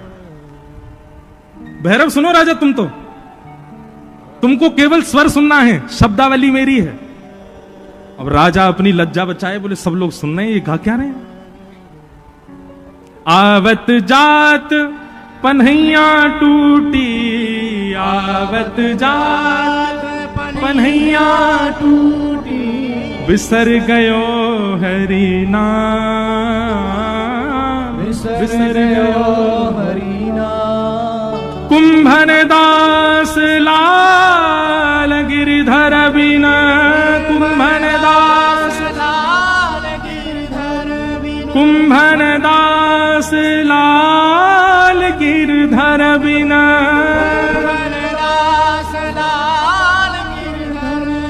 और न दूजो काम, और न दूजो काम। भगत को कहा सीकरी सो काम, भगत को कहा सीकरी सो काम। अरे हम भक्त बने हैं, इसलिए बने हैं कि हमारी सब चीज राधा रमण से है, हमारी सब वस्तु राधा रमण की है। उसको हम किसी और को व्यय कैसे कर सकते हैं? हम किसी और को उससे कैसे लुभा सकते हैं? अरे राजा तेरी मति में ये बात आई नहीं? हम श्रीनाथ जी के द्वार के गवैया हैं, हमारी गायकी किसी को रिझाने के लिए नहीं है, उनके लिए है। आप लोगों को अगर कोई संगीत का जानकार बैठा हो, आज भी हमारे श्रीनाथ जी में नाथद द्वार में दरबारी राग नहीं गाया जाता। क्यों? क्योंकि उसका नाम ही दरबारी राग है, वो राजाओं के दरबार में गाने वाला राग है। बोले जिससे राजाओं ने वाहवाही की हो वो झूठा राग हम अपने ठाकुर जी को थोड़ी। राग बहुत सुंदर है, मैं भी गाता हूं, राग की निंदा नहीं है, पर कितना सूक्ष्म विचार किया है कि जिस पर दूसरों ने अपनी वाहवाही लगा दी हो वो हम ठाकुर जी को कैसे सुना सकते हैं? इतना सूक्ष्म विचार करते हैं भक्त तो। कुम्भन दास जी बोले भैया है गई तेरे मन की? राजा बोला अब अपनी लज्जा तो बचाऊं। हाँ भाई आधा कोष खाली कर लाओ, सारा सब दे दो कुम्भन दास जी को। कुम्भन दास जी बोले भैया मेरी एक बात सुन ले। बोले कहा? बोले तैने अपने मन ते मेरो राग सुन लियो, अब दक्षिणा तो मेरे मन की दे दे। अकबर बोला, बादशाह बोला इससे तो मेरा और मान बढ़ेगा, ये जो मांगेंगे सो दे दूंगा तो सब लोगों में वाहवाही हो जाएगी। कुम्भन दास जी चूकना नहीं, जो चाहिए मांग लो। बोले पहले तू वचन दे, जो मैं मांगूंगा सो देगो, और पूरा पूरा देखो, आधा अधूरो नहीं देखो। बोले अरे आप बादशाह के सामने खड़े, मांगने में चूक मत कीजिए, मांग लीजिए क्या चाहिए। कुम्भन दास जी अपनी झोली फैला करके बोले बादशाह मुझको एक ही वरदान दे दे कि जब तक मेरे तन में प्राण है तब तक तेरो मोह मोह ना देखना पड़े, मेरे सामने कभी मत आइयो, मोकू अपना मुख मत दिखाइयो और तू मेरो मुख भी मत देखियो, बस यही दक्षिणा दे दे मोकू। मोकू तो कभी देखनो ना पड़े, ब्रजभाषा समझ में आवे ना, मोह तो कभी देखनो ना पड़े, ऐसा वरदान दे। हम मांग सकते हैं कभी? महाराज अभी फोन आ जाए आपके पास में, भारत के प्रधानमंत्री यशस्वी श्री नरेंद्र मोदी जी आपको याद कर रहे हैं, तुरंत भागोगे? कथा तो होती रहती है, क्या करना है भैया। कई बार ना भक्ति मार्ग में भक्ति की परीक्षा लेने के लिए ठाकुर जी उसको उपलब्धियां दिखाते हैं कि ये मेरे मार्ग का त्याग करके उपलब्धि स्वीकार करना चाहता है कि नहीं। और जब आप उपलब्धि के आसक्ति में चले जाते हो, उस उपलब्धि के पास चले जाते हो, ठाकुर जी आपको मतलब समझ लो ठोक बजा के देख रहे थे, कच्चा है कि पक्का। ठाकुर जी समझ जाते हैं कच्चा ही था, मैंने प्रलोभन दिया, इसने तुरंत लपक लिया। लेकिन भक्ति मार्ग में आने के बाद संसार के प्रलोभनों को भी आप ठुकरा दो, तब निकल के आती हैं भक्तिमती मीराबाई, जो राजकीय वस्त्रों का त्याग करती हैं, राजा के पूरी वेशभूषा का त्याग कर देती हैं, तब निकल करके आते हैं गोस्वामी सूरदास जी। जिन सूरदास जी पर बहाना था, वे चाहते तो ठाकुर जी से कह सकते कि मैं कैसे भक्ति करूं, नेत्र ही नहीं दिया आपने। लेकिन ठाकुर जी के द्वारा दी गई उस कमी को ही उन्होंने साधन बना लिया ठाकुर जी की प्राप्ति का। नेत्र नहीं थे तो मन में विचार करते, बोले बाहर के चक्षु की तो आवश्यकता ही नहीं है, बाहर के चक्षु तो संसार में आसक्ति दे देते हैं, मन के चक्षु होने चाहिए। और मन के चक्षु से ही ठाकुर जी का दर्शन करते थे। गोस्वामी तुलसीदास अपनी विद्वत्ता, अपनी कवित्व शैली से दुनिया को रिझाने के लिए कुछ भी लिख सकते थे, लेकिन मानस जी की रचना की, और मानस जी की रचना में स्पष्ट लिख दिया, संसार के लोगों ध्यान पूर्वक सुनो, तुमको रिझाने के लिए मैंने नहीं लिखी है मानस। स्वांतः सुखाए तुलसी रघुनाथ गाथा, मैंने अपने आप को सुख देने के लिए मानस जी को लिखा है। मैं अपने चित्त को राम जी का दास बनाना चाहता हूं, इसलिए मैंने मानस लिखी है। नाम ही है मानस, जो मन से प्रकट है और मन के लिए है, वही मानस। भैया, जिसने त्याग नहीं किया ना भक्ति मार्ग में, वो काय बात को भक्त। जो सोचता है मैं सबके संग रहते हुए, सबको समेटते हुए, जैसे मैं पहला था वैसे ही व्यवस्थित रहते हुए मैं भक्ति मार्ग में आ जाऊं, कभी नहीं आ पाएगा।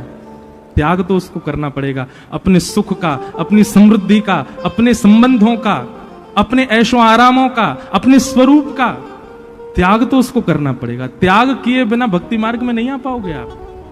और आ भी गए ना तो आपकी भक्ति कहीं ना कहीं आपसे अपराध बनवाती रहेगी, इसलिए त्याग बहुत जरूरी है। पर भक्ति हो कैसी? भक्ति हो कैसी? अहैतु की भक्ति। आज दृढ़ विश्वास कर लीजिए, दृढ़ संकल्पित हो जाइए, चाहे कुछ हो जाए जीवन में, चाहे कुछ हो जाए परिवार में, चाहे कुछ हो जाए मेरे साथ में, आपकी भक्ति कभी आपकी विच्छिन्न नहीं होनी चाहिए। महाराष्ट्र के एक भक्त हुए गौरवा काका, क्या नाम था? गौरवा काका। इतनी मधुर कथा उनकी। वो क्या करते थे पता? मटका बनाते थे और पैर से मट्टी गूंदते थे। तो एक बार विठल विठल विठल विठल विठल विठल कहते कहते अपने पैर से मट्टी गूंद रहे थे, तो उनकी पत्नी जल भरने के लिए गई। 1 साल का बालक गुटमुन चलता था, उसको वहीं बैठा गई और गौरवा को काका को बोल गई, ध्यान रखना बालक है यहाँ पे। बोले हाँ ठीक है। विठल विठल विठल कीर्तन करते करते वो बालक चलता चलता मट्टी में से आवाज आ रही थी तो मट्टी की तरफ चला गया और अचानक से गौरव काका के पैर के नीचे आ गया। गौरव काका को पता नहीं चला, वो तो इतने उन्मत्त होकर के भजन कर रहे थे कि उनका बालक पैर के नीचे आ गया, वहीं उसके प्राण निकल गए और विठल विठल विठल कीर्तन कर रहे थे।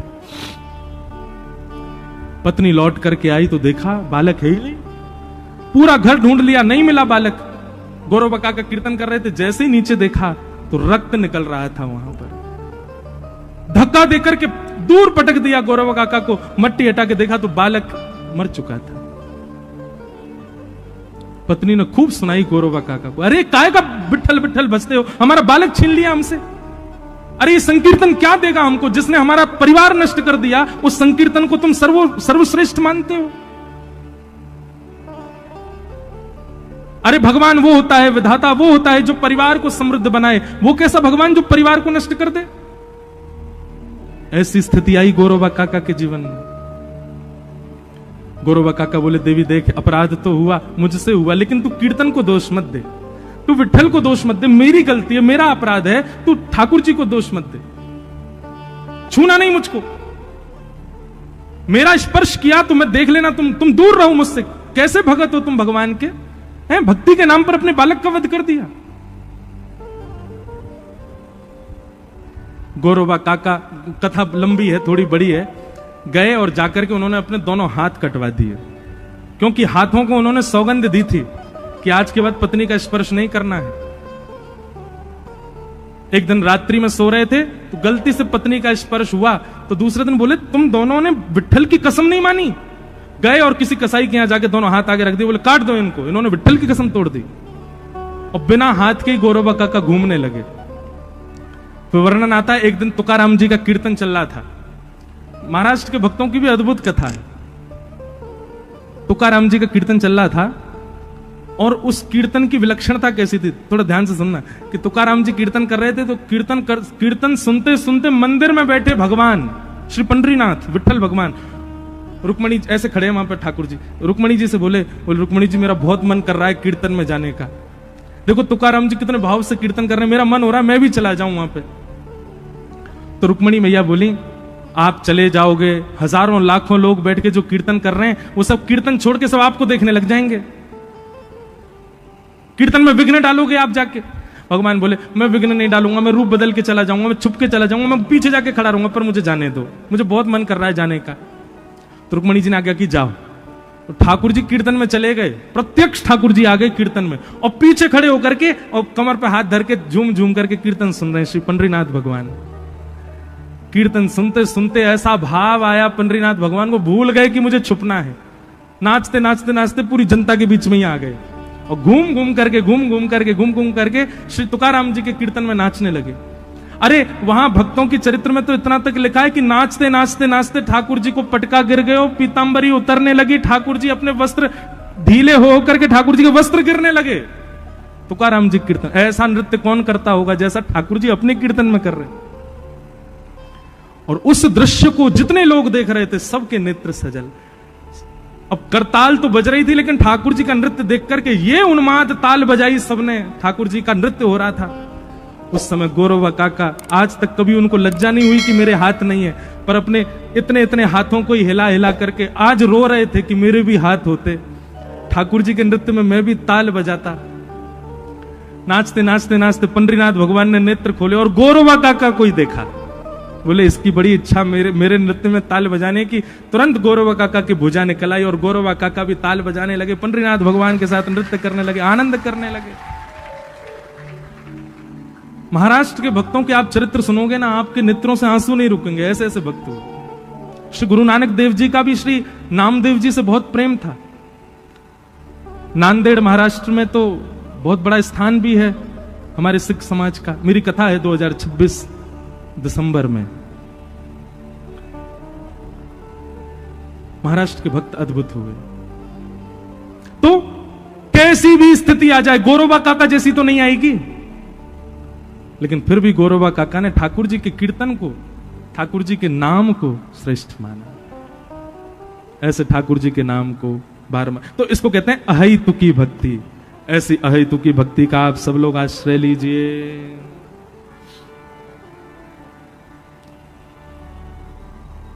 हमारा मन तो हो रहा है कथा हम कहते रहे, पर लोग बाग उठ के जाते तो हमको लगता है बेचारों को घर जाके भोजन बनाना होगा, 9:30 बज गए। ऐसा कोई बात नहीं, तो फिर उठ के क्यों जाते हैं लोग? बोलो वृंदावन बिहारी लाल।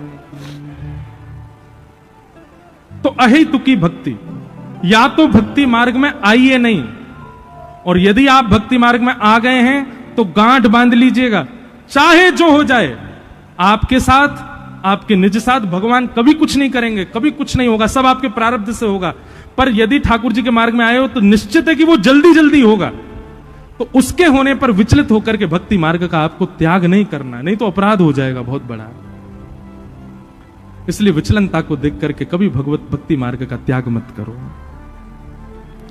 कि धर्म स्वनिष्ठितः पुंसाम विश्वक्सेन कथा सूय नोत्पादये दधिरतिम श्रम एव हि केवलम। ये बहुत जरूरी जानने योग्य बात है, इसके बाद हम कथा विश्राम करेंगे, बहुत ध्यान से सुनना। यहां पर सूत जी महाराज कहते हैं, हमने जितनी धर्म यात्राएं की हैं, हमने जितने वैदिक अनुष्ठान किए, हमने जितने व्रत नियम साधना अपने जीवन में की, इन सबसे ठाकुर जी प्रसन्न हैं, इन सबसे ठाकुर जी रीझे हुए हैं, ये हमें कैसे पता चले? श्री वृंदावन बिहारी लाल हमसे प्रसन्न हैं, राधा रमण लाल जी हमसे रीझे भये हैं, राधा वल्लभ लाल जी हमको प्रेम करें, हमसे प्रेम माने, ये हमको कैसे पता चलेगी? तब यहां पर वर्णन करते हैं कि यदि सत्संग में आपकी रुचि बढ़ रही है, यदि किसी कथा क्रम में आपकी रुचि बढ़ रही है, सुनने की इच्छा अतीत होती जा रही है, तो समझ जाओ ठाकुर जी को प्रेम आपसे बढ़ रहा है। क्योंकि यदि कथा से प्रेम आपका कम है, ये हम अपनी कथा चले इसलिए नहीं बोल रहे। अरे भैया, जलंधर में किसी की भी कथा हो, कभी भी याद रखना, किसी की भी कथा हो, चाहे वो बहुत ऊंचे वक्ता हो, चाहे वो बिल्कुल छोटे से वक्ता हो, आपको प्रयास करना चाहिए 7 दिना में, वैसे तो प्रयास करो 7 दिन हाजिरी हो, और बहुत व्यस्त हो तो 1 दिन तो जाना ही है आपको, ये निश्चित कर लीजिए। जलंधर की कोई कथा आपसे छूट जाए, एक कथा यहां हुई और उसमें आप नहीं जा पाए, तो उसका प्रायश्चित कीजिए वृंदावन जाकर के, 4 दिन तक दंड दीजिए स्वयं को, क्षमा मांगिए सब वैष्णवों से। हमारे जलंधर में बताओ कथा करने के लिए महापुरुष आए, हम कथा में ही नहीं जा पाए। ये ज्यादा कट्टरपंथी मत बनिए कि उन्हीं की में जाना है, उनकी सुननी है, उनका भाव नहीं, जो कथा कहने आते हैं सबकी कथाओं में जाइए। ये चैतन्य महाप्रभु का नियम था। महाप्रभु श्री चैतन्य महाप्रभु राह चलते और अपने चार सेवकों को आगे छोड़ देते, वो तुम आगे आगे चलो, बोल क्या गांव पड़ेंगे, शहर पड़ेंगे, वहां ढूंढना जा करके पूछना कोई कथा तो नहीं चल रही, अगर कहीं कथा चल रही हो हमको सूचना देना, हम जाएंगे, चाहे किसी की हो। अरे महाप्रभु श्री कृष्ण चैतन्य साक्षात कथा में जाते थे और पीछे जाके बैठ जाते और भाव विभोर होकर दोनों भुजा उठा करके हाँ कृष्ण, हाँ कृष्ण, हाँ कृष्ण कहते कहते रुदन करते रहते, कभी किसी कथा का त्याग नहीं किया। ये भक्ति में भी प्रतिस्पर्धा जो लोगों में आ रही है, ये भी गलत है, नहीं होना चाहिए ऐसा। अगर भक्ति में, कथा में, गुरुजनों में, संत जनों में, वैष्णवों में ये बात आती है, नहीं ये अच्छे हैं, ये अच्छे नहीं है, इनके में जाना है, इनके में नहीं जाना, इनकी सुननी, इनकी नहीं सुननी है, माला छोड़ दीजिए आप अपनी, मत कीजिए भजन। आप संत जनों में ही दोष दृष्टि रख रहे हो, आप भगवत वैष्णवों में ही दोष दृष्टि रख रहे हो।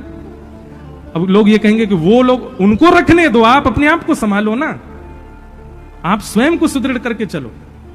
इसलिए आज ही नियम बना लीजिए, जलंधर में अपने रेंज के अंदर कहीं भी कथा हो, किसी की भी हो, कैसी भी कथा हो, आपको जाना है।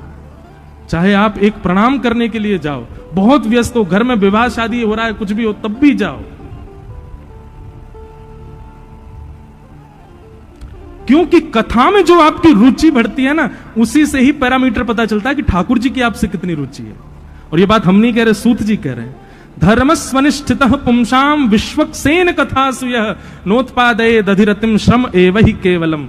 यदि कथा में आपकी रति नहीं है तो आपके द्वारा किए गए धर्म, अनुष्ठान, व्रत, नियम केवल और केवल फालतू की मेहनत है, ठाकुर जी आपसे प्रसन्न नहीं है।